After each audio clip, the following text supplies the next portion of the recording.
Good morning mga kasaka. So update ko lang po kayo sa ating tanim na experimental. Ginamitan po natin ito mga kasaka ng walk behind transplanter. So ito po yung update sa ngayon. Yan, tingnan nyo mga kaagri. Ito po itinalok natin noong February 20. So ngayong araw po ay April 30 po tayo ngayon. So ganyan na po siya. Siya ay ripening stage na po. Ripening stage. Ang binhi po pala nito mga kaagring ginamit natin ay from RCEF.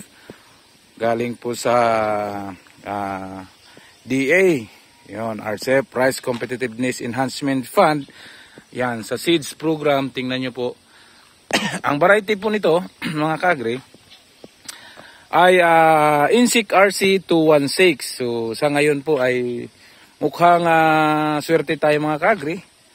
At makakatawid na tayo sa mga mapanirang piste. So disclaimer mga kaagri, tayo po ay hindi nag-i-endorse ng mga produkto. Tayo po ay hindi bayad. Pero isi-share po natin mga kaagri sa araw na ito ang kung paano natin ito hinandle o anong ginagamit natin. So disclaimer, hindi po tayo bayad o hindi natin ina-advertise ang kanilang mga produkto. Sinishare lang po natin mga kaagri kung ano ang result sa ating ginawang experiment.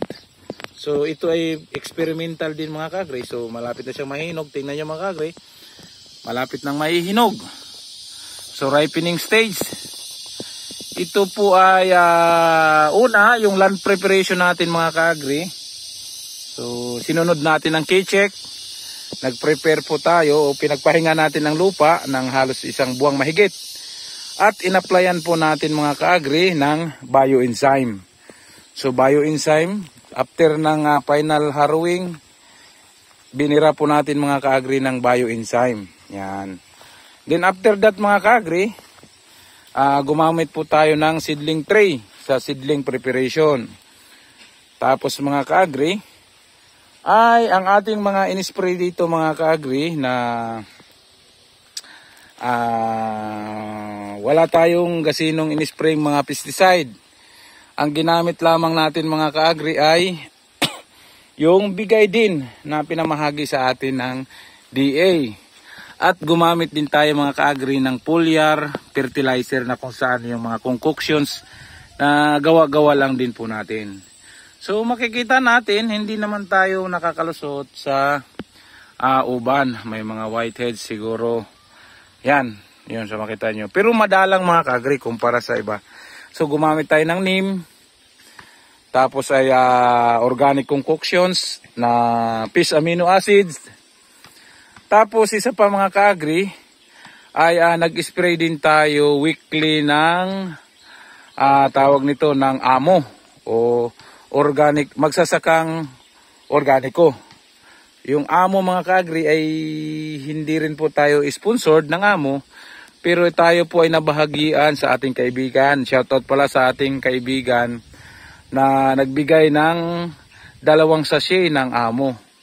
So sa 2 sachet na amo mga kaagri, dito sa area natin ay ito'y hindi lang ay na-applyan natin to ng amo ng 4 na bisis lamang. 4 times lang ito.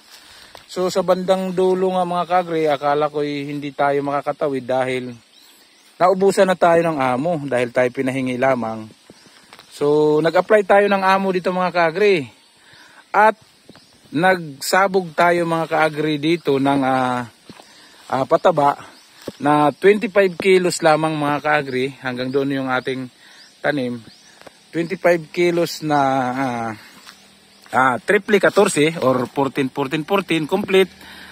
At sa panicle initiation niya mga kaagri, sa PI niya ay nagsabog tayo mga kaagri ng urea na 25 kilos din. So tipid na tipid po tayo mga kaagri dahil wala po naman tayong pambili. At yun yung sa RFFA na binigyan tayo ng gobyerno uli.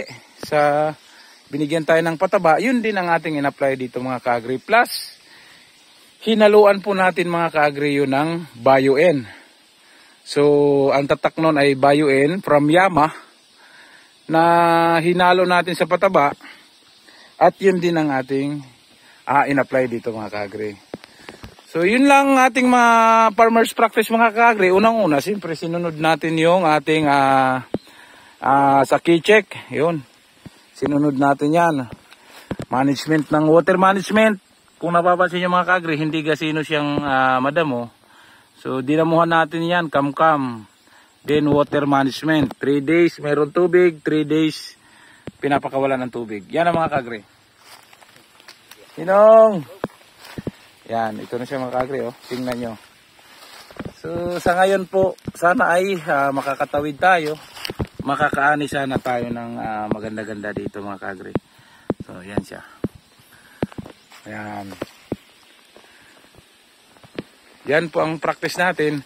Una mga ka-agri, sa first time po natin gumamit ng mechanical walk behind transplanter. So, kaya kinabahan tayo mga ka-agri dahil sa mga komento ng ating kapwa magsasaka ay hindi raw talaga magkakaigi. Sabi nga nila na malayo daw masyado ang pagitan. Pero sumugal tayo mga ka-agri. Nakagastos po tayo mga ka-agri ng 200 pesos lamang na diesel. So, ang laki ng tinipid natin mga ka-agri.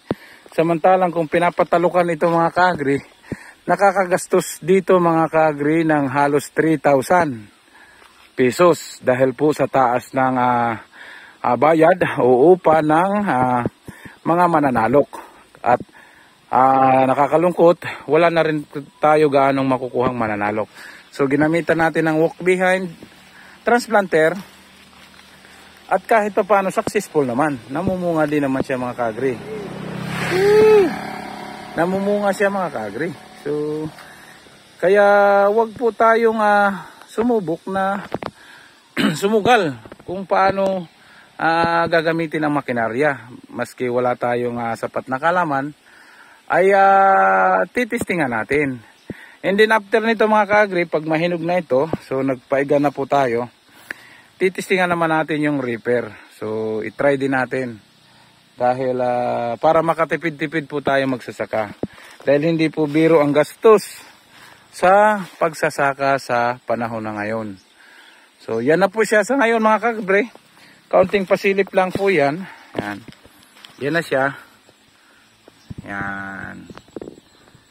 Yan siya mga ka-agri. Oh. So, ripening na siya. Ripening. At nakikita nyo mga ka-agri, may mga piste rin. May